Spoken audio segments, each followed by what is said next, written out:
జై భీమ్. గట్టిగా జై భీమ్. Thank you. ఈ సభ కార్యక్రమానికి ఒక ముఖ్య భూమికను పోషించి మన నుండి వెళ్ళిపోయిన వైస్ ఛాన్సలర్ రవీందర్ గారికి, ఈ కార్యక్రమాన్ని అధ్యక్షత వహిస్తూ నిర్వహిస్తున్న సోదరులు ప్రొఫెసర్ లక్ష్మీనారాయణ గారికి, స్పెషల్ ఇన్వైటీ ప్రొఫెసర్ గణేష్ గారికి, ఈ కార్యక్రమ నిర్వాహకులు ఎస్సీ/ఎస్టీ సెల్ సంచాలకులు ప్రొఫెసర్ బి మంగునాయక్ గారికి, ఇతర మిత్రులు, పెద్దలు, స్టేజీలో ఉన్న అనేక మందికి పేరు పేరున కృతజ్ఞతలు, ధన్యవాదాలు. ఇది నేను ఒక గౌరవంగా భావిస్తున్నాను. నేను ఇక్కడ నుంచి మాట్లాడటం, ఈ స్టేజ్ మీద చాలాసార్లు మాట్లాడాం, దాదాపు 10-15-20 సార్లు మాట్లాడి ఉంటాం తక్కువ కాకుండా. కానీ ఉస్మానియా యూనివర్సిటీ అధికారికంగా నిర్వహిస్తున్న ఒక మహనీయుని స్మారకోపన్యాసాన్ని ఇవ్వడానికి పిలిచినందుకు నాకు చాలా సంతోషంగా ఉంది. అయితే నాకు ఎప్పుడైనా ఒక భయం ఉంటుంది. అంటే మనం మాట్లాడేది చాలామందికి తెలిసే ఉంటుంది, మరి మనం ఏం మాట్లాడాలి? తెలిసిన విషయాన్ని మళ్ళీ చెప్తే ఏం ఉపయోగం ఉంటుంది? అంబేద్కర్ గురించి చెప్పాలి అని అంటే అంబేద్కర్ గారి జీవిత చరిత్ర చెప్పటమో, ఇంకోటి చెప్పటమో, ఇవన్నీ ఒక సర్వసాధారణ విషయాలే. నేను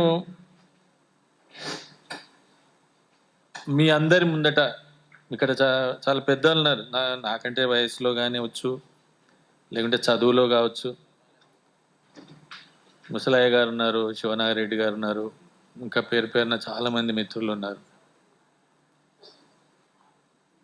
అసలు అంబేద్కర్ గారిని ఈ మధ్య చాలా చర్చ జరుగుతున్నది. మీరు ఏ పత్రికలో చూసినా ఏదో ఒక రకమైన చర్చ ఉంటుంది. ఆ జయంతి సందర్భం కావచ్చు, లేకుంటే రకరకాల సమస్యలు వచ్చినప్పుడు కావచ్చు. కొంతమంది కావాలని పొగిడినట్టు పొగిడి, ఏమంటారు కదా, తిట్టడానికి పొగడితలతో తిట్టడం అనే ప్రక్రియ కూడా ఈ మధ్య కొంతమంది ఎన్నుకున్నారు. నేను రీసెంట్గా ఆ బాధతోనే ఒక ఆర్టికల్ రాశాను. ఒక 15 రోజుల క్రితం సాక్షిలో, అంబేద్కర్ భావం ప్రజాస్వామ్యం అని. మొన్నొక పెద్ద మనిషి రాశాడు, నేను పేరు ఎత్తుకోను, మంచిది కాదు, నాకు మిత్రుడే. ఇండియన్ కాన్స్టిట్యూషన్ ప్రియాంబిల్ ఎవరు రాశారు? అసలు ప్రియాంబిల్ అంబేద్కర్ రాశాడా, రాయలేదా, రాస్తే ఎవరు రాశారు? మొత్తం వ్యాసంలో ఈ పరిష్కారం ఏం లేదు. అంబేద్కర్ రాశాడా, రాయలేదు, అంబేద్కర్ రాసే ఉంటాడు. ఏం అర్థం కాలే నాకు. అంబేద్కర్ రాసిండు అంటే రాసిండు అని చెప్పొచ్చు, దానికి రుజువులు ఏమన్నా ఉంటే. లేదా అంబేద్కర్ రాయలేదు అని అంటే రాయలేదు, అంబేద్కర్ ఇంకొకరు రాశారు అని చెప్పొచ్చు, తప్పులేదు. అంటే ఇటువంటి చాలా వక్రీకరణలు, చాలా గందరగోళాలు అంబేద్కర్ మీద వస్తున్నాయి. నేను అనుకున్న 15 ఏళ్ళ క్రితం అనుకుంటాను, కాకతీయ యూనివర్సిటీకి ఇదే మెమోరియల్ లెక్చర్ ఇవ్వడానికి వెళ్ళాను నేను. ఆ రోజు మాట్లాడాను కొన్ని విషయాలు. దాన్ని నేను గత 10 ఏళ్ళుగా ఒక విద్యార్థిగా అంబేద్కర్ను చదువుకోవడానికి ప్రయత్నం చేస్తున్నాను.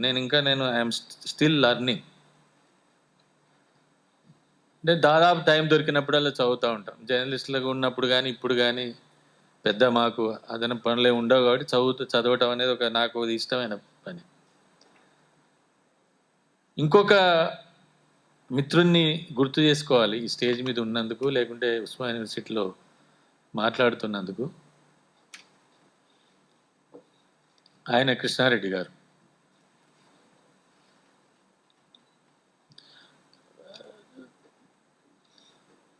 చాలా మంచి మిత్రుడు ఆయన. అంటే ఒక ప్రొఫెసర్, లేకుంటే విద్యావంతుడు, ఒక విద్యావేత్త, అధ్యయనం కానీ ఎట్లా చేయాలి, ఏం చేయాలి, ఎటువంటి విషయాలు మాట్లాడాలి. ఆయన బతికున్నప్పుడు ప్రతిరోజు మాట్లాడుకోకుండా ఉండేవాళ్ళం కాదు. అంబేద్కర్ కావచ్చు, మార్క్స్ కావచ్చు, ఇంకెవరైనా కావచ్చు. ఆయన నుంచి నేను చాలా నేర్చుకున్నాను. ఇప్పటికి still I'm learning as a Ambedkar student. అది చెప్పుకోవడానికి నాకు చాలా గర్వంగా ఉంటుంది. తర్వాత మీ అందరికీ ఒకటి నేను చెప్పదలుచుకున్నాను, నచ్చకపోతే మాత్రం క్షమించాలి. నా తప్పు అయితే నేను దాన్ని వెనక్కి తీసుకోవడానికి రెడీగా ఉన్నాను, సిద్ధంగా ఉన్నాను. ఒకవేళ ఆలోచిస్తే మీరు ఆలోచించండి, దాని మీద వెంటనే నిర్ణయం తీసుకోవద్దు.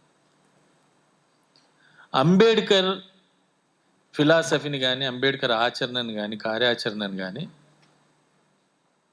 సమకాలీన భారతదేశంలో కానీ, లేకుంటే అంతకుముందు గతం జరిగిన చరిత్రలో కానీ, except Buddha, there is no compare with Ambedkar.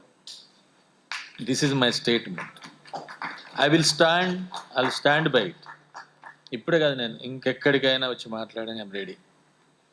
Because ఇది ఎందుకు మీ ముందు ఎందుకు మాట్లాడుతున్నానంటే, యు ఆర్ స్కాలర్స్, మీకు భవిష్యత్తు ఉంది, మీరు ఇంకా ఇంకా చదవడానికి, ఆలోచించడానికి సమయం ఉంది. మీ మెదడులో వేయాలి అనేది నా ఉద్దేశం. ఎందుకు ఈ మాట అంటున్నానంటే, చాలామంది ఈ మధ్య కంపారిజన్స్ మొదలైన అంబేద్కర్ ఇంకొక ఆయన, అంబేద్కర్. నేను ఎవరిని తక్కువ చేయట్లేదు. భారతదేశంలో ప్రజల కోసం పనిచేసిన ప్రతి విప్లవకారుణ్ణి, ప్రతి సామాజిక సంస్కర్త, ప్రతి సామాజిక కార్యకర్తని నేను చేతులెత్తి శిరస్సు వంచి వాళ్ళ కృషికి నేను నమస్కరిస్తున్నాను. ఎవరిని నేను తక్కువ చేయట్లేదు. బట్ అంబేద్కర్ అనే ఒక మాట, అంబేద్కర్ అనే ఒక పదం, అంబేద్కర్ అనే ఒక మనిషి ఇది ఎంటైర్లీ డిఫరెంట్. దీనికి చాలా చాలా సమాచారం ఉంది, చాలా చాలా వస్తువు ఉంది, విషయం ఉంది. మనం స్టడీ చేయదలుచుకుంటే దానికి తగ్గట్టుగా అన్ని రకాల అవసరాలు ఉన్నాయి. నేను ఇంకో మాట కొద్దిగా పిల్లలను చెప్తున్నా. ఒక వ్యక్తి తన జీవితాన్ని ఒక స్క్రిప్ట్గా రాసుకొని తానే నటించి, తానే దర్శకత్వం వహించి, తానే వెళ్ళిపోయినట్టు ఉంటుంది ఆయన జీవితం. ఎకడమిక్ గ్యాప్ ఉండదు. అంబేద్కర్ జీవితంలో 1915లో అది యాన్సెంట్ కామర్స్ గురించి పేపర్ సబ్మిట్ చేసిన నాటి నుంచి 1956 డిసెంబర్ 6వ తేదీ వరకు విశ్రమము లేని, అంటే ఎటువంటి విశ్రాంతి లేని జీవితాన్ని గడిపిన ఏకైక వ్యక్తి డాక్టర్ బాబాసాహెబ్ అంబేద్కర్. అంటే మీరు మొత్తం క్రనాలజీ, మొత్తం ఆయన జీవిత చరిత్రను చదవండి, ఆయన రచనలు చదవండి. Is the one stage. Second thing, ఒక మనిషి, ఒక వ్యక్తి కొన్ని పరిశోధనలు చేస్తారు, వాళ్ళ పరిశోధనలు పుస్తకాలు వస్తాయి, దాని మీద చర్చలు జరుగుతుంది, అంతటితో అయిపోతుంది. ఒక వ్యక్తి ఒక విషయం మీద ఒక కార్యాచరణ చేస్తాడు, ఒక ఉద్యమం నడుపుతాడు, ఆ ఉద్యమం సక్సెస్ అవుతుంది, అంతటితో అయిపోతుంది. ఒక వ్యక్తి ఏదో రాజ్యాంగం రాస్తాడు, దాంతో అయిపోతుంది. కానీ అంబేద్కర్ మొత్తం తన జీవితంలో మొదలుపెట్టిన దాన్ని చివరి దాకా తీసుకెళ్లకుండా ఉండలేదు. ఆయన చివరికి డెడ్ ఎండ్కి తీసుకెళ్ళాడు ఎవ్రీ ఇష్యూ. ఆ తర్వాత ఉండదా అంటే చాలా పని ఉంటుంది, ఉండదు అనుకుంటా. బట్ ఒక లాజిక్ ఎండ్కి తీసుకెళ్ళటం అనేది అంబేద్కర్ గారు చేశారు. ఒకటి ఈ విషయం అయితే, రెండోది అంబేద్కర్ని ఇంకో చాలా మంది, అంబేద్కర్ రాజ్యాంగ నిర్మాత, అంబేద్కర్ రిజర్వేషన్లు ఇచ్చాడు, అంబేద్కర్ ఇంతకుముందు మేడం గారు పాడారు, చాలా డిగ్రీలు చేశారు. ఐ డోంట్ వాంట్ ఎనీ డిగ్రీలు చేయడం అనేది ఇష్యూ కానే కాదు. ఎందుకు చెప్తున్నానంటే, ఇది మనకు ఒక మానేలాగా పట్టింది. ఒక ఆయన రీసెంట్గా 100 డిగ్రీలు చేశాడు. ఎందుకు బొందబెట్టుకోవడానిక? తెలుసు నాకు, మిత్రుడు ఆయన 100 డిగ్రీలు చేశాడు. అంబేద్కర్ స్ఫూర్తి అట ఆయనకి. ఏం చేయాలి 100 డిగ్రీలు నెత్తుకొని తిరగడానికి? అంబేద్కర్ డిగ్రీలను స్ఫూర్తిగా తీసుకోవద్దు. 1 డిగ్రీ లేని, 2 డిగ్రీలు లేని వాళ్ళు చాలా పనులు చేశారు. అంబేద్కర్ గారికి అవకాశం వచ్చింది, ఆయన డిగ్రీలు చేశాడు. డిగ్రీ కోసం చేయలేదు ఆయన. ఎట్లా చేశాడు నేను చెప్తాను, ఎందుకు చేశాడో చెప్తాను. ఆయన చేసినవి చాలా డీలీట్లు అవన్నీ వస్తాయి, వేరే విషయం. బట్ ఆయన ఎక్కడెక్కడ చేశాడు, ఎందుకు చేశాడు, ఆయన ఉద్దేశం ఏం చెప్తారు. అంబేద్కర్ గారు మీకు అందరికీ తెలుసు 1913లో కొలంబియా యూనివర్సిటీకి వెళ్ళాడు. సరే, అంతకుముందు ఆయన జీవిత చరిత్ర మీద చదువుకున్నారు, పక్కన పడు. కొలంబియా యూనివర్సిటీకి వెళ్ళినప్పుడు ఆయన కొన్ని పనులు మొదలుపెట్టాడు. ఆ పనులు మొదలు పెట్టడం అనేది ఏ ఉద్దేశంతో మొదలుపెట్టాడు? అన్వేషణతో మొదలుపెట్టాడు. ఒక అన్వేషణ, ఆయన మొదలు చేసింది ఒక అన్వేషణ. అందుకే ఆ అన్వేషణ అనేది ఎట్లా స్టార్ట్ అయింది? ఫస్ట్ ఈ దేశంలో ఆర్థిక స్థితి, అది ఆర్థిక రంగంలో, ఆర్థిక శాస్త్రంలో తన ప్రయత్నాన్ని మొట్టమొదటిసారిగా మొదలుపెట్టడం మనం చూస్తాం. రెండోది 1916లో కులాల పుట్టుక గురించి, దాని విస్తరణ గురించి మాట్లాడాడు. మూడోది 1919లో అమెరికా నుంచి వచ్చినాక సౌత్ బరో కమిటీ ముందు ఆయన ఒక తన వాంగ్మూలాన్ని ఇచ్చాడు. ఇవి మూడు స్ట్రీమ్స్. ఇవి ఆర్థిక విషయాల మీదనేమో ప్రాచీన భారతదేశంలో ఉండే వ్యాపార వాణిజ్య స్థితిగతులు మీద ఒక పేపర్ అయితే, 1916లో కులాల పుట్టుకకు సంబంధించి తన యొక్క జీవిత అనుభవం నుంచి ఈ కులం ఏంటి, కులం అణచివేతకు గురైన కాబట్టి దానికి ఉన్న లోపాలేంటి, మంచి ఏంటి, చెడేంటి అనేది తెలుసుకోవడానికి ఒక ప్రయత్నం మొదలుపెట్టాడు. అమెరికాలో ఉండడం వల్ల అప్పటికే అమెరికాలో మీ అందరికీ తెలిసి 1910 నుంచి 20 వరకు, 30-40 వరకు కూడా మనకు నల్లజాతి పౌర హక్కుల ఉద్యమాలు నడుస్తున్నాయి. కొలంబియాని ఆనుకునే చాలా యూనివర్సిటీని ఆనుకొని చాలా బ్లాక్ గెట్టోస్ ఇవన్నీ ఉన్నాయి. అదొక ప్రభావం ఆయన మీద ఉంది. మొదటి ప్రపంచ యుద్ధం జరుగుతున్నది. మొదటి ప్రపంచ యుద్ధం తర్వాత వచ్చిన పరిణామాలు ఆయన మెదడులో ఉన్నాయి. ఇది ఒక పరిణామం. అంతకంటే ఇంపార్టెంట్, ఆయనకు ఒక 4 టీచర్లు కూడా దొరికారు. చాలామందికి టీచర్స్ దొరకటం అనేది, మంచి టీచర్స్ దొరకడం అనేది చాలా చాలా ఇంపార్టెంట్ ఇష్యూ. వాళ్ళలో మీ అందరికీ తెలుసు professor John Dewey, political science professor, professor Seligman, economics professor, professor Goldenweiser, anthropology professor. ఇట్లా ఈ ముగ్గురు 3 రంగాల్లో ఆయనను ప్రభావితం చేయగలిగారు. అందరికంటే ఎక్కువగా సెలిగ్మన్ అండ్ జాన్ డ్యూ ప్రభావం అంబేద్కర్ మీద చాలా ఉంది. తర్వాత ఆయన రచనలన్నింటిలో మనకు అది కనబడుతుంది. జాన్ డ్యూ అంబేద్కర్ డెమోక్రసీ మీద, ప్రజాస్వామ్యం మీద చాలా విస్తృతమైన పరిశోధనలు చేసిన ఆనాటి సమకాలీన తాత్వికవేత్తల్లో ఒక ప్రముఖుడు. ఈ 3 స్ట్రీమ్స్ని మొదలైన స్టార్ట్ చేస్తే ఆర్థిక వ్యవస్థకు సంబంధించిన విషయాన్ని మొదలుపెట్టి మళ్ళీ లండన్కి వెళ్ళి మళ్ళీ ప్రాబ్లమ్ ఆఫ్ రూపీ మీద డాక్టరేట్ తీసుకొని మళ్ళీ వెనక్కి వచ్చి 1924-25 ప్రాంతంలో కొంత ప్రొఫెసర్గా ఎక్కడో ఉద్యోగం చేసి, అవన్నీ చిన్న విషయాలు. 1926లో ఆయనకు ఒక బాంబే ఎగ్జిక్యూటివ్ కౌన్సిల్లో నామినేట్ చేయబడ్డాడు. అంటే ఒకవైపు తన ఆచరణ అనుభవాన్ని జోడిస్తూ రాజకీయ హక్కులు, సామాజిక హక్కులు, అదేవిధంగా ఆర్థిక పరిశోధన సాగిస్తూ 1927 వచ్చేసరికి, నాకు తెలిసి 1927 వచ్చేసరికి ఆయన వయసు కనీసం 30 ఏళ్ళు కూడా లేవు. ఆయన మొట్టమొదటి పేపర్ సబ్మిట్ చేసేటప్పటికి ఆయనకి 25 ఏళ్ళు మాత్రమే.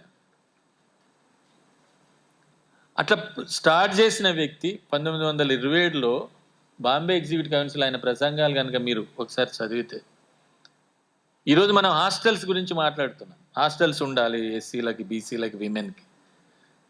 ఫస్ట్ హాస్టల్ విద్య ఉండాలి అని మాట్లాడిన మొట్టమొదటి వ్యక్తి డాక్టర్ బాబాసాహెబ్ అంబేద్కర్ 1927లో బాంబే ఎగ్జిక్యూటివ్. ఆయన ఎందుకు చెప్పాడంటే, మేము మా పిల్లలు, మా వాతావరణము, మా పరిసరాలు చదువుకు అనుకూలంగా లేవు. మీరు స్కూల్కి వచ్చి పంపిస్తే వాడు అక్కడ చదువుకునేదేమి ఉండదు. మా బట్టిలో, మా మురికిలో, మా నీళ్ళల్లో మాకు తిండి లేక మేము ఉండటం అనేది సాధ్యం కాదు. అది చదువు రాదు. కాబట్టి ప్రభుత్వం ఏదైనా అణగారిన వర్గాలకు అంటరాని కులాలకు ఏదైనా చేయదలుచుకుంటే హాస్టల్స్ ఉండాలి అని మొట్టమొదట ప్రతిపాదించిన వ్యక్తి అంబేద్కర్. ఈరోజు మనం అది మొదలు పెడితే మనం ఎప్పుడో 1970 ఆ ప్రాంతానికి వచ్చేసప్పటికి హాస్టల్స్ గురించి, రెసిడెన్షియల్ స్కూల్ గురించి అంబేద్కర్ని అర్థం చేసుకున్న ఐఏఎస్ ఆఫీసర్లు శంకరన్, కేఆర్ వేణుగోపాల్ లాంటి వాళ్ళు వచ్చిన తర్వాత, ఇందిరాగాంధీకి రాజకీయ అవసరాలు వచ్చి ఎస్సీ ఎస్టీల కోసం ఒక నిర్ణయం తీసుకున్న తర్వాత అవన్నీ మొదలైనాయి. అంతకుముందు ప్రైవేట్ వ్యక్తులు చాలామంది నడిపారు, అది వేరే విషయం. అంటే తను బాంబే ఎగ్జిక్యూటివ్ కౌన్సిల్లో పనిచేస్తున్న క్రమంలోనే 1927-28లో సైమన్ కమిషన్ వచ్చింది. అంటే ఎంత కాంట్రాస్ట్ ఉంటుందంటే లైఫ్. సైమన్ కమిషన్ వస్తే మనం భారతదేశ నాయకులందరూ సైమన్ గో బ్యాక్ అని మాట్లాడారు. మన ప్రకాశం పంతులు గారు మొత్తం ఆయన చొక్కా నిప్పి నన్ను కాల్చమని చెప్పాడని మనం చదువుతుండే. కానీ అంబేద్కర్ సైమన్ కమిషన్ ముందుకెళ్ళి మాకు రాజకీయ హక్కులు కావాలని మాట్లాడాడు. సైమన్ కమిషన్ గో బ్యాక్ అనలేదు. అంటే ఎందుకు? మరి నిజానికి మనలాంటి వాళ్ళు ఎవరన్నా అయితే ఏమనుకునే వాళ్ళం, అయ్యో మనం ఇట్లాంటి ఎవడన్నా మన దేశద్రోహులు అంటారేమో, మనల్ని ఎవడన్నా తప్పుగా తిడతారేమో, దూషిస్తారేమో అని అనుకునేవాళ్ళు. కానీ ఆయనకు అది కాదు ముఖ్యం. సైమన్ కమిషన్ ఎందుకు వచ్చింది? భారతదేశంలో ఓటింగ్ హక్కు, ప్రజాస్వామ్యము, లేకుంటే ప్రభుత్వాల పని విధానం దీంట్లో ఉండాలి. అప్పుడు ఆయన అడిగింది, సౌత్ బరో కమిటీలో ఏది అడిగాడో అంటే ఓటింగ్ హక్కును విస్తృతం చేయాలి, అణగారిన వర్గాలకు ప్రాతినిధ్యం ఉండాలనే విషయాన్ని మరొకసారి సైమన్ కమిషన్ ముందు మాట్లాడాడు. కంటిన్యూటీ చెప్తున్నాను. సైమన్ కమిషన్ అయిపోయినాక, అంటే ముందు మనం ఒక రాజకీయ స్ట్రీమ్ని తీసుకుంటే, సైమన్ కమిషన్ అయిపోయిన తర్వాత రౌండ్ టేబుల్ కాన్ఫరెన్స్ 1930, 31, 32 1930-31లో జరిగిన రౌండ్ టేబుల్ కాన్ఫరెన్స్లో చాలా స్పష్టంగా ఒక ఆర్గ్యుమెంట్ని బిల్డప్ చేసి, ఆయన గ్రోత్ కూడా ఎట్లుంటుందో మీరు చూడండి. అప్పటి వరకు అణగారిన వర్గాలు అని మాట్లాడిన అంబేద్కర్ రౌండ్ టేబుల్ కాన్ఫరెన్స్లో ఇంకో కొత్త ఆర్గ్యుమెంట్ని తీసుకొచ్చాడు. ఏంటి? We are social minorities. అంటే ఎందుకు సోషల్ మైనారిటీస్ అనే మాట మాట్లాడాడంటే, అప్పటికి క్రిస్టియన్ మైనారిటీస్, ముస్లిం మైనారిటీస్కి రిజర్వేషన్లు ఉన్నాయి. రాజకీయ రంగంలో వాళ్ళకు కొన్ని సీట్లు కేటాయించబడ్డాయి. వాళ్ళు రిలీజియన్ మైనారిటీస్ అయితే మేము సోషల్ మైనారిటీస్. సోషల్ మైనారిటీస్ అనేవాళ్ళు రిలీజియన్ మైనారిటీస్ కంటే చాలా అణచివేత గురవుతున్నారు. కాబట్టి సోషల్ మైనారిటీ అనే ఒక మా ప్రాబ్లం అనేది మమ్మల్ని చాలా ఇబ్బంది పెడుతున్నది. కాబట్టి మాకు ప్రత్యేక ఓటింగ్ విధానం కావాలి, సపరేట్ ఎలక్ట్రోడ్. అంటే మా అభ్యర్థుల్ని మేమే ఎన్నుకునే ఒక అవకాశం మాకు కల్పించాలి. అప్పుడే మాకు నిజమైన ప్రజాప్రతినిధులు వస్తారు అనే ఆర్గ్యుమెంట్ని బిల్డప్ చేసి గాంధీతో ఎంత ఢీకొనాలనో అంత ఢీకొని చివరికి గాంధీ అభిప్రాయాలను మొత్తం ఓడించి రామ్సే మెక్డొనాల్డ్ ఆధ్వర్యంలో ఆయన కమ్యూనల్ అవార్డును మనం అంబేద్కర్ పొందాడు. కమ్యూనల్ అవార్డు పొందిన తర్వాత మీ అందరికీ తెలుసు, గాంధీ ఎరవాడ జైల్లో నువ్వు అది కనుక సపరేట్ ఎలక్ట్రోడ్ పెడితే నేను చచ్చిపోతాను, హిందువులను విడదీయడం. హిందువులు అనే మాటని అంబేద్కర్ చాలా తీవ్రంగా వ్యతిరేకించాడు. హిందువులు అనే ఒక వర్డ్ ఏదైతే ఉందో అది ఒక మతానికి సంబంధించింది కాదు. ఈ దేశంలో అసలు కులమే ఐడెంటిటీ తప్ప మతం అనేది ఐడెంటిటీ కానే కాదు. మతం అనే దానికి ఈ దేశంలో ఎటువంటి ఒక రికగ్నేషను, ఒక సూత్రము, ఒక ప్రాతిపదిక లేదు. కాబట్టి హిందూ మతంలో మేము భాగమైన మీరు ఏదైతే అంటున్నారో అది పూర్తిగా ఒక కుట్రపూరితమైన రాజకీయమైన ఎత్తుగడ తప్ప అది నిజం కాదు అనే ఆర్గ్యుమెంట్ని చాలా బిల్డప్ చేశారు. చివరికి మీ అందరికీ తెలుసు, అది ఓడిపోయాడు అంబేద్కర్. పూనా ఒడంబడిక చేసుకోవాల్సి వచ్చింది. పూనా ఒడంబడికకు ముందు చాలా తంతు జరిగింది, అదంతా మీరు చదవచ్చు. కానీ పూనా ఒడంబడికను ఎందుకు చేసుకున్నాడు అంబేద్కరు? ఎందుకు వెనక్కి వెళ్ళాల్సి వచ్చింది అని అంటే, ఆయన ఒకే ఒక విషయంలో బయటపడ్డాడు. ఇంతకుముందు మాట్లాడినట్టే గ్రామాల్లో మా వాళ్ళు చాలా మైనారిటీగా ఉన్నారు, చాలా పేదవాళ్ళుగా ఉన్నారు. ఒకవేళ గాంధీ కదనే ప్రమాదం జరిగితే గ్రామాల్లో మా వాళ్ళ బతుకులు కష్టమవుతాయి అనే ఉద్దేశంతో కమ్యూనిటీ కోసం వెనక్కి వెళ్ళడం అనేది జరిగింది. ఆ తర్వాత అంబేద్కర్ మైండ్ సెట్ మారిపోయింది. ఆ తర్వాత మీరు అంబేద్కర్ను డిఫరెంట్గా చూడాలి. 1919 నుంచి 1931 వరకు ఒక ఫేజ్ అయితే 1932 పూనా ఉడంబడిక తర్వాత అంబేద్కర్ ఇస్ అ రెబల్. 1919 నుంచి 1932 వరకు ఏదైనా వస్తుందేమో, నా కమ్యూనిటీకి ఏదైనా ఒక ఉపశమనం వస్తుందేమో, ఈ కమ్యూనిటీకి ఏదైనా కొన్ని హక్కులు వస్తాయేమో అనే అభిప్రాయంలో ఉన్నాడు. కానీ 1932 పూనా ఉడంబడిక తర్వాత ఈ గాట్ రెబల్. అందుకే 1934, 35, 36లో కళ్యాణ్ అనే ప్లేస్లో, దాదర్ అనే ప్లేస్లో, యావల్ అనే ప్లేస్లో చాలా అద్భుతమైన ప్రసంగాలు చేశారు. మేము హిందువులం కాదు. అక్కడైనా ప్రకటించి, నేను 1936లో యావలాలో మాట్లాడుతూ నేను హిందువుగా పుట్టాను కానీ హిందువుగా చావను అని చెప్పి. ఎందుకు తీసుకున్నాడు ఆ నిర్ణయం? అప్పటికైనా అర్థమైపోయింది. అంటే ఈ సమాజంలో నాకు స్పేస్ లేదు, కమ్యూనిటీకి స్పేస్ లేదు, ఇక్కడ ఉండటం అనేది ఇంకా అనవసరమైన విషయంగా కనబడుతున్నది. అందుకే చాలాసార్లు అంటాడు, ఆ 3 ఉపన్యాసాల్లో చాలా చోట్ల అంటాడు ఆయన, అసలు మిమ్మల్ని ఎవరన్నా మనుషులుగా చూస్తున్నారా? ఇక్కడ హిందూ మతంలో ఉండాలా లేదా అనే దానికి ఎవరైనా మనల్ని కనీసం ఒక మనిషిగా, ఒక వ్యక్తిగా ఏమైనా ఆలోచిస్తున్నారా అనే విషయాన్ని తీసుకొని మొత్తం ఆయన దాని నుంచి బయటపడటం అనేది జరిగింది. అందుకే 1936లో 35 చట్టం వచ్చింది. మీ అందరికీ తెలుసు, భారత చట్టం, ఇండియన్ యాక్ట్ 1930. 1935లో ఎన్నికలకు సంబంధించి జాయింట్ ఎలక్ట్రోడ్స్, అంబేద్కర్ సపరేట్ ఎలక్ట్రోడ్పై జాయింట్ ఎలక్ట్రోడ్స్ వచ్చినాయి. అంటే అందరు కలిసి ఓట్లు వేసే పద్ధతి ఒకటి వచ్చింది. అప్పుడు 1936లో ఆయన ఇండిపెండెంట్ లేబర్ పార్టీని పెట్టాడు. ఇండిపెండెంట్ లేబర్ పార్టీ పెట్టేటప్పటికీ ఆయనకున్న బాంబేలో, మహారాష్ట్రలో ఉండే కమ్యూనిస్ట్ మూమెంటు, రైతుల మూమెంటు, ఇవన్నీ ప్రభావంతో వీళ్ళందరూ లేబర్గానే ఉన్నారు కాబట్టి దళితులు ఎక్కువ, municipal labours, textile labours, railway labours, వీళ్ళందరిని ఆర్గనైజ్ చేయడానికి ఇది కరెక్ట్గా ఉంటుంది అనేది ఒకటి. రెండోది, అప్పటికే బ్రిటన్లో ఉన్న లేబర్ పార్టీ ప్రోగ్రెసివ్గా ఉంది కాబట్టి అటువంటి ప్రభావం కూడా అంబేద్కర్ మీద ఉంది. అట్లా ఇండిపెండెంట్ లేబర్ పార్టీని 1936లో పెట్టడం అనేది మనం చూస్తాం. ఇండిపెండెంట్ లేబర్ పార్టీ పెట్టిన తర్వాత చాలా చోట్ల లేబర్ పార్టీ ఓడిపోయింది, కొన్ని చోట్ల గెలిచారు. అప్పుడు మళ్ళీ అగైన్ గాంధీ మీద ఒక సైద్ధాంతికమైన దాడి చేశాడు. అందుకే ఆయన ఒక పుస్తకమే రాశాడు, 9th వాల్యూమ్, మీరు ఏదైతే ఉందో 9th వాల్యూమ్ టోటల్గా గాంధీ కాంగ్రెస్ అంటరాని కులాలకు ఏం చేశారు అనే దానిలో చాలా విపులంగా ఎక్కడెక్కడ ఎటువంటి పరిస్థితుల్లో, ఎటువంటి సిచ్యువేషన్లో దళితులు ఉన్నారు, ఎందుకు ఈ రాజకీయ హక్కులు అనేటివి 1935 యాక్ట్లో పెట్టినవి కూడా ఎందుకు అమల్లోకి రాలేదు, అవి ఫలితాలను ఇవ్వలేదు అని చెప్పి చాలా డీటెయిల్ స్టడీ చేశారు. ఆ తర్వాత మీకు వైస్రాయ్ కౌన్సిల్లో లేబర్ మినిస్టర్గా చేరాడు. చేరిన తర్వాత ఆయన కొన్ని సౌకర్యాలని, కొన్ని విద్యా విషయానికి సంబంధం చేశాడు. ఆ తర్వాత 1946లో కాన్స్టిట్యూంట్ అసెంబ్లీలో చేరటానికి ముందు స్టేట్స్ అండ్ మైనారిటీస్ అనే ఒక పుస్తకం రాశాడు. అది పుస్తకం కాదు, దట్స్ ఎ డాక్యుమెంట్. అంటే ఆయనకు ఈ కాన్స్టిట్యూంట్ అసెంబ్లీలో చేరుతానో లేదో, కాన్స్టిట్యూంట్ అసెంబ్లీకి ఎన్నికవుతానో లేదో, కాన్స్టిట్యూంట్ అసెంబ్లీలో ఉంటానో లేదో అనే ఒక విశ్వాసం లేదు ఆయనకు. కాబట్టి దీన్ని డ్రాఫ్ట్ అన్న ఆ కమిటీకి ఇద్దాము, ఇది అమలు చేస్తే బాగుంటుంది అనే పద్ధతిలో చేశాడు. అందులో చాలా రాజకీయ సంస్కరణల గురించి, ఓటింగ్ గురించి అన్ని మాట్లాడాడు. ఇక మీకు రాజ్యాంగంలోకి వచ్చిన, రాజ్యాంగ సభలోకి వచ్చి రాజ్యాంగ రచనా సంఘం చైర్మన్ అయిన తర్వాత తీసుకున్న నిర్ణయాల్లో మీ అందరికీ తెలుసు కాన్స్టిట్యూషన్ అనేది ఎంత వైబ్రెంట్గా తయారైంది అనే విషయాన్ని. 1-2 విషయాలను మీకు చెప్పాలి, చాలా కాంట్రవర్షియల్ విషయాలని.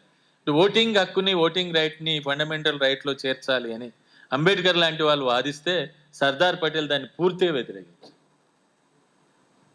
ఒక దశలో యూనివర్సల్ ఫ్రాంచైజ్ కూడా, సార్వత్రిక వయోజన ఓటింగ్ కూడా సర్దార్ పటేల్ ఒప్పుకోలేదు. అసలు అటువంటి ఓటింగ్ పద్ధతి మనం ఇండియాలో చేయగలుగుతామా?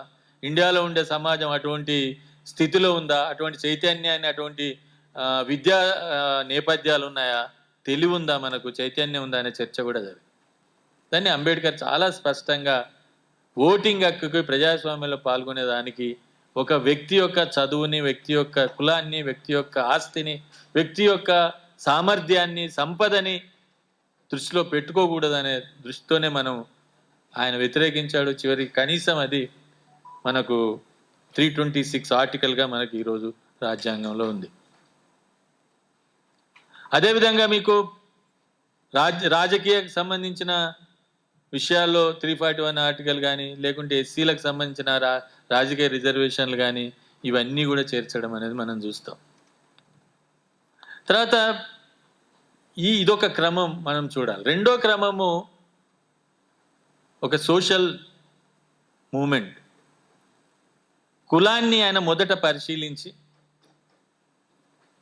కులం యొక్క రూపురేఖల్ని, కులం యొక్క చరిత్రని అర్థం చేసుకోవడానికి చూసి, ఆ తర్వాత కులాన్ని తన యొక్క కులం యొక్క అధ్యయనాన్ని తన యొక్క మొత్తం జీవిత సర్వస్వంగా భావించినట్టు కూడా ఆయన చెప్పుకున్నాడు. నేను ఒక కోట్ చెప్తాను మీకు, చాలా ఆశ్చర్యం ఉంటుంది. అంటే అనుకున్నది మనిషి సాధించడానికి ఒక 40 ఏళ్ళ ముందే చెప్పి చేయగలగటం అని. ఈ పత్రం యొక్క ప్రధాన ఉద్దేశం పరిశోధనను సరి అయిన దారిలోకి తెచ్చి సత్యాన్వేషణను సుగమం చేయడమే. పరిశోధనలో ఎలాంటి పక్షపాతానికి చోటు ఇవ్వకూడదు. శాస్త్ర పరిశోధనలో వ్యక్తిగత మనోభావాలకు విలువ లేదు, స్థానం ఉండకూడదు. విషయాల్ని వస్తగత దృక్పథంతో పరిశీలించి నిర్ధారించుకోవాలి. చివరగా ఒక్క మాట చెప్పి ముగిస్తాను అని, కులాన్ని గురించి నాదే అయిన ఒక సిద్ధాంతాన్ని అభివృద్ధి చేయాలని నాకు ఎంతో అభిలాష ఉన్నది. కులం గురించి నాదే అయిన ఒక సిద్ధాంతాన్ని అభివృద్ధి చేయాలని నాకు ఎంతో అభిలాష ఉన్నది. అయితే ఆ సిద్ధాంతం నిలబడదని ఎవరైనా నిరూపిస్తే ఆ సిద్ధాంతాన్ని వదిలివేయడానికి కూడా అంతే ఉత్సాహం చూపుతానని తెలియజేసుకుంటున్నాను. ఇది ఫస్ట్ జెనసిస్ ఆఫ్ క్యాస్ట్ అనే ఒక పత్రంలో నాది ఒక భారతదేశంలో ఒక సామాజిక సిద్ధాంతాన్ని నేను తయారు చేయదలుచుకున్నాను అని చెప్పి దాన్ని వెనుక ఉండి నిత్యం దాని మీద పనిచేసిన ఒక మహా వ్యక్తి అంబేద్కర్. ఆ తర్వాత మీకు తెలుసు, ఇదంతా అయిపోయిన తర్వాత మీకు రౌండ్ టేబుల్ కాన్ఫరెన్స్ తర్వాత నేను ఇంతకుముందు చెప్పినట్టే కుల నిర్మూలన ఎప్పుడు తీసుకున్నాడు? 1932లో పూనా ఒడంబడిక అయిన తర్వాతనే ఆ నిర్ణయం తీసుకున్నాడు. కుల నిర్మూలనలో చాలా స్పష్టంగా చెప్పాడు కులం యొక్క పుట్టుక. కులం పోవాలంటే ఏం చేయాలి? ఈరోజు కుల నిర్మూలన గురించి మాట్లాడటానికి ఆచరణకు సంబంధించిన విషయాలే కానీ సిద్ధాంతపరమైన చర్చలే అవసరం లేదు. ఆయన కులం పుట్టుకలో చెప్తూ కులానికి మూలం ఒక కులం యొక్క ఆధిపత్యము. ఒక బ్రాహ్మణ కులం తన ఆధిపత్యాన్ని, తన యొక్క విలువల్ని, ప్రయోజనాల్ని రక్షించుకోవడానికి కంచె వేసుకొని మిగతా కులాలన్నిటినీ అట్లనే తయారు చేసింది అని 1916లో చెప్పి 1935లో ఏం చెప్పాడు? కులం పోవడానికి కులాంతర వివాహాలు ఒక పరిష్కారం మాత్రమే. కానీ కుల నిర్మూలన జరగాలి అని అంటే ఏ సిద్ధాంతాల మీద, ఏ తాత్విక చింతన మీద, ఏ మతపరమైన విలువల మీద ఏదైతే కులం ఏర్పడి ఉందో, ఎవరి ప్రయోజనాల కోసం అయితే దాన్ని ముందు వ్యతిరేకించాలి, దాన్ని నిర్మూలించాలి అంటూనే కుల నిర్మూలనకి మరొక ప్రతిపాదన కూడా, ప్రాక్టికల్ ప్రతిపాదన చేసింది ఏంటంటే, హిందూ మతం నిజంగా మతమే అయితే, హిందూ మతాన్ని సంస్కరించాలని అనుకుంటే, హిందూ మతం కూడా అన్ని రకాల మతాలకి లాగా ఒక ప్రజాస్వామికమైన మతమే అయితే, పూజారులుగా, పురోహితులుగా, మతాచార్యులుగా అన్ని కులాలకు అవకాశం ఇవ్వండి. దాన్ని ప్రభుత్వంలో ఇతర ఉద్యోగాల్లాగానే ఒక ఉద్యోగంగా పరిగణించండి. ఆ విధంగా చేయడం వల్ల కుల ప్రయోజనముతో కూడుకున్న కులం అనేది దానంతట అదే మెల్లమెల్లగా ఒక నిర్మూలన దశకు వస్తుంది అనేది ఆయన అభిప్రాయపడ్డాడు. ఆ అభిప్రాయం మీదనే ఈరోజు తమిళనాడు, కేరళ గవర్నమెంట్లు మొన్నటికి మొన్న మతాచార్యులకు, పూజారులకు రిజర్వేషన్లు ఇచ్చి అన్ని కులాలను చేర్చడం జరిగింది. దాని మీద పెద్ద యుద్ధం. అంటే అంబేద్కర్ 1936లో చెప్పిన విషయాన్ని మనం 2016లో వాళ్ళు మొట్టమొదటిసారిగా చేశారు. అంటే ఎంత ప్రాక్టికల్గా ఆయన మాట్లాడుతూ, ఎంత ప్రాక్టికల్గా ఆయన పనిచేశాడు అన్నదానికి ఇదొక ఉదాహరణగా చెప్పవచ్చు. ఆ తర్వాత మీకు కుల నిర్మూలన గురించి ఆయన డెసిషన్ తీసుకున్న తర్వాత, హిందూ మతం నుంచి పోవాలి అనుకున్న డెసిషన్ తీసుకున్న తర్వాత ఆయన పరిశోధన మరింత పదునెక్కింది. ఆయన ఎప్పుడు హిందూ మతం యొక్క మొత్తం పుట్టుపూర్వోత్తరాలని, ఫిలాసఫీ ఆఫ్ హిందూయిజం. దాని మీద మీకు third volume, fourth volume, fifth volume అన్నీ మీకు అవే కనబడతాయి. ఆ తర్వాత అంటరాని కులాలకు సంబంధించిన నేపథ్యం ఏంటి, అంటరాని వారు ఎవరు, శూద్రులు ఎవరు, వీళ్ళు ఎక్కడి నుంచి వచ్చారు, ఎందుకు అంటరానితనం వచ్చింది, అంటరానితనం ఏర్పడటానికి రీజన్స్ ఏంటి, అంటరానితనం ఏర్పడటానికి కేవలం అప్పుడు ఉండే మురికి లేకుండా వాళ్ళు తినే మాంసం ఇవన్నీ కారణాలా? కాదు. బౌద్ధ మతాన్ని అవలంబించడం, బౌద్ధం నుంచి బయటికి రాకుండా తాము సపరేట్గా ఉండటం అనే ఒక రాజకీయ కారణం వలన అంటరానితనాన్ని ప్రోత్సహించారు. లేకుంటే పశుమాంసాన్ని వాళ్ళు తినడం మానేసి మిగతా వాళ్ళు తింటుంటే దాన్ని సాకుగా చూపెట్టి బయటకు నెట్టడానికి ప్రయత్నం చేశారు అనే ఒక ప్రతిపాదనను అంబేద్కర్ గారు చేయడం జరిగింది. శూద్రులు ఎవరు అనే దాని విషయంలో కూడా చాలా స్పష్టమైన ఇదని చేయడం అనేది మనం చూస్తాం. ఆ తర్వాత ఆయన క్రమం మొత్తం బౌద్ధం వైపు వెళ్ళి, మీకు అందరికీ తెలుసు భారతదేశంలో బౌద్ధం సంబంధించిన ఒక పునర్జీవనాన్ని లేకుంటే ఒక రిజర్వేషన్ని తీసుకొచ్చి బౌద్ధానికి ఒక బ్రహ్మాండమైన ఒక ప్రాతిపదికను ఏర్పాటు చేసి, తాను బౌద్ధము ఎంత ప్రాక్టికల్ మనిషి అంటే బౌద్ధం ఎప్పుడో తీసుకోవాలి ఆయన తీసుకోలేదు. ఎందుకు తీసుకోలేదని అడిగితే దానికి నేను ఒక ప్రాతిపదికను తయారు చేయాలి, ఒక గ్రంథాన్ని నేను తయారు చేయాలి, నా వాళ్ళకు ఊరికే బౌద్ధం తీసుకోండి అని చెప్పడం కరెక్ట్ కాదు. దానికి ఒక నిబంధన లేకుంటే దానికి ఒక రకమైన బేసిస్, ఈ పద్ధతుల్లో బౌద్ధం ఉంది, ఈ పద్ధతుల్లో ఉంటుంది, హిస్టరీ ఇదంతా చెప్పాల్సిన అవసరం ఉంటుంది. దానికోసం ఆగాడు. అందుకే బుద్ధ ఇస్ ధమ్మ అనే పుస్తకాన్ని రాసిన తర్వాత మాత్రమే బౌద్ధాన్ని తీసుకోవడం అనేది మనం చూస్తాం. ఆ బుద్ధ ఇస్ ధమ్మలో చాలా రేషనల్గా బుద్ధుడి యొక్క జీవిత చరిత్రను చాలామంది 4 రకాల వ్యక్తులను చూసి, అంటే రోగిని, శవాన్ని, లేక ఆకలి అవుతున్న వాళ్ళని, లేకుంటే మాంకుని చూసి సిద్ధార్థుడు, గౌతముడు బుద్ధుడిగా మారిపోయాడని అనేక మంది చెప్తూ ఉంటారు. కానీ అంబేద్కర్ దాన్ని రిజెక్ట్ చేశారు. కొలియా శాక్య తెగల మధ్య రోహిణీ నది నీటి కోసం జరిగిన గొడవ, యుద్ధం అనేది అది ఆపడానికి అప్పుడున్న జనపదంలో మెంబర్గా ఉన్న బుద్ధుడు దాన్ని వ్యతిరేకిస్తే, అప్పుడు జనపద నిబంధనల ప్రకారం ఎవరైనా జనపద తీర్మానాన్ని వ్యతిరేకించిన వాళ్లకు మూడు రకాల్లో ఏదో రకమైన శిక్ష ఉంటుంది. 1, వాళ్ళు దేశాన్ని వదిలిపెట్టిపోవాలి. 2, వాళ్లకు మరణశిక్ష ఉంటుంది. లేదు 3వది వాళ్ళ ఆస్తులను జప్తు చేయాలి. అంబేద్కర్ చెప్పిన దాని ప్రకారం బుద్ధుడు చెప్పింది ఏంటంటే, ఆస్తి అనేది నాది కాదు, అది మా తండ్రిది, నాకు సంబంధం లేదు. మరణశిక్ష మీరు విధిస్తే అప్పుడే స్టేట్ ఫార్మేషన్ అవుతుంది, మగధ కోసల రాజ్యాలు ఏర్పడుతున్నాయి. ఎవరైనా మీరు నన్ను చంపితే మీరు మళ్ళీ రాజుకు చెప్పాలి, మళ్ళీ మీకు ఇబ్బందులు ఉంటాయి. కాబట్టి దేశాన్ని విడిచిపెట్టిపోయే పని నాకు అప్పచెప్పని నేను వదిలిపెట్టి వెళ్ళిపోతాను. ఆ విధంగా ఆయన దేశాన్ని వదిలిపెట్టి వెళ్ళి మొత్తం ఈ హింసకి, అన్నిటికంటే ఇంపార్టెంట్ అప్పటికి జరుగుతున్న ఈ బ్రాహ్మణ పురోహిత యజ్ఞాల యొక్క విధ్వంసానికి, ఆ రోజు మొత్తం కాంట్రడిక్షన్ బిట్వీన్ యజ్ఞాస్ అండ్ పీపుల్, ఇంకేం లేదు. దాన్ని బుద్ధుడు తీసుకొని ప్రయత్నం చేశాడు అనే విషయాన్ని అంబేద్కర్ తన బుద్ధ అండ్ ధమ్మలో చెప్పాడు. అంటే కులము యొక్క పుట్టుకను మొదలుపెట్టి కుల నిర్మూలన అనే ఒక కార్యక్రమాన్ని తీసుకొని, ఈ కుల నిర్మూలన కూడా హిందూ మతంలో సాధ్యం కాదేమని గ్రహించి చివరికి బౌద్ధమే ఈ దేశంలో ఒక సమానత్వాన్ని సాధిస్తుందని ఒక మార్గాన్ని చూపిన, ఒక స్ట్రీమ్ను కంప్లీట్ చేసిన వ్యక్తి డాక్టర్ బాబాసాహెబ్ అంబేద్కర్. నాకు తెలిసి ఇటువంటి అవకాశం ఏ తాత్వికవేత్తకి, ఏ రచయితకి, ఏ నాయకుడికి, ఏ ఫిలాసఫర్కి రాదు. ఆయనకు వచ్చింది.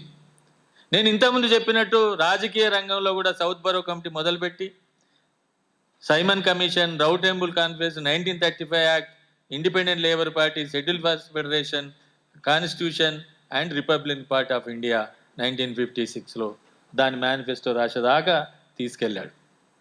రాజకీయంగా ఆయన ఇండిపెండెంట్ లేబర్ పార్టీ ఉన్నప్పుడు లేబర్గా, తర్వాత షెడ్యూల్ కాస్ట్ ఫెడరేషన్, షెడ్యూల్డ్ కులాలకు పరిమితమైన పార్టీగా ఉంటూ స్వాతంత్ర్యం వచ్చి రాజ్యాంగం రాసిన తర్వాత తాను మార్చుకున్నాడు. ఇది కేవలం షెడ్యూల్ కులాలకు పరిమితమైతే ప్రయోజనం లేదు, కాబట్టి దీన్ని ఒక డెమోక్రటిక్ పార్టీగా దీన్ని మార్చాల్సిన అవసరం ఉంటుంది అని చెప్పి షెడ్యూల్ కాస్ట్ ఫెడరేషన్ను డిజాల్వ్ చేసి ఆయన మళ్ళీ జనరల్ రాజకీయ పార్టీలోకి వెళ్ళాడు. ఈరోజు దాదాపు అదే ఒక కరెక్ట్ అయిన అర్థం అనేది మనం అందరం అర్థం చేసుకుంటున్నాం. It's a debate. 3వది ఆర్థిక రంగం.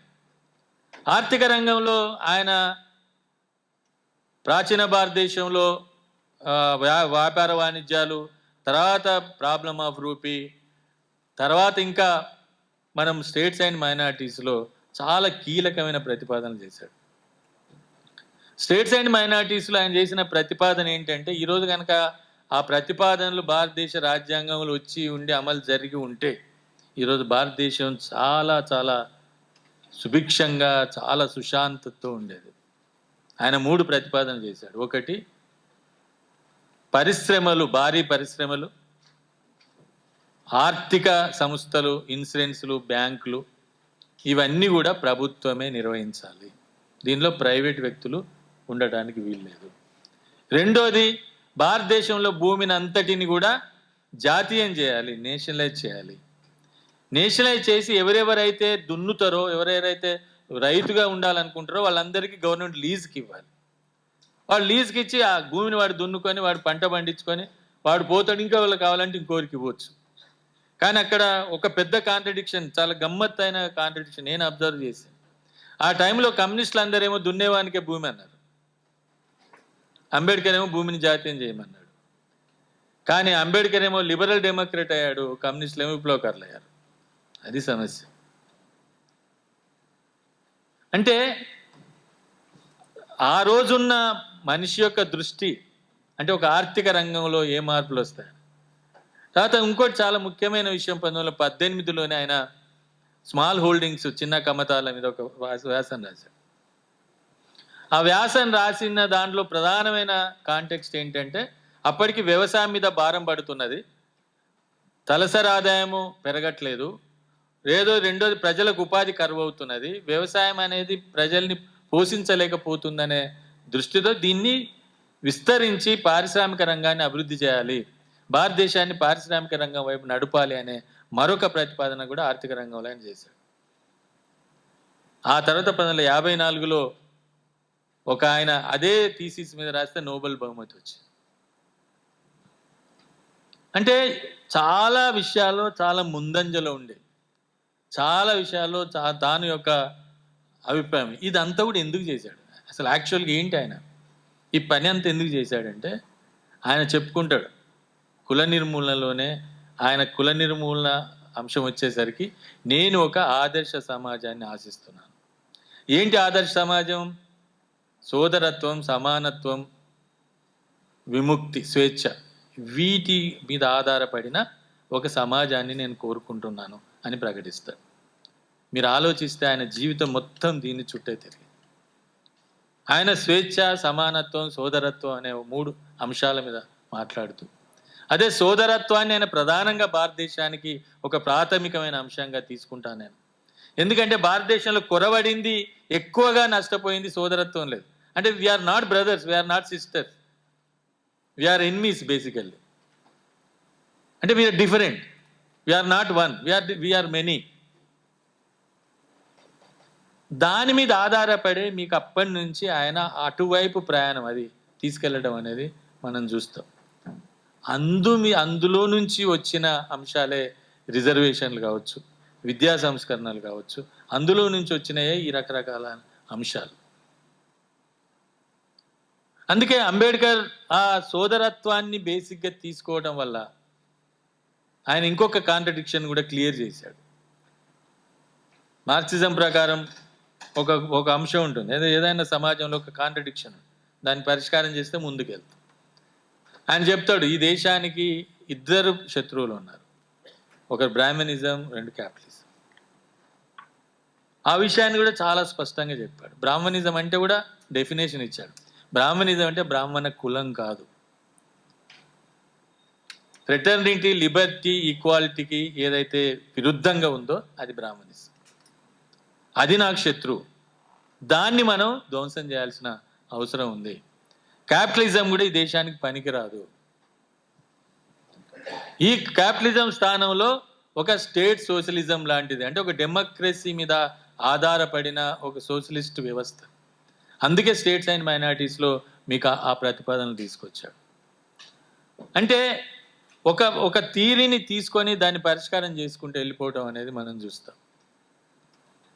అంటే ఆ క్రమం నుంచి చూస్తే మనం రాజ్యాంగంలో కూడా చాలా విషయాలు, ఇంకొక అంశం కూడా మనకు చాలా బలంగా వినబడుతూ ఉంటుంది. చాలామంది మిత్రులు తెలిసో తెలియకో అంబేద్కర్ ఎస్సీ ఎస్టీల కోసమే పనిచేశాడు, కేవలం ఎస్సీల కోసమే పనిచేశాడు. ఆయన కూడా చెప్పుకున్నాడు, నేను ఎస్సీల కోసమే పనిచేశాను, అందులో ఏమి ఆయన దాచుకోలేదు. మీకు లాస్ట్ స్పీచ్లో కూడా రాజ్యాంగంలో నేను షెడ్యూల్ క్యాస్ట్ యొక్క ప్రయోజనాలు కాపాడడానికే ప్రయత్నం చేశానని చెప్పాడు. కానీ చాలా కమ్యూనిటీస్ని డెవలప్ చేయడానికి కావాల్సిన అంశాన్ని ఆయన రాజ్యాంగంలో పొందుపరిచాడు.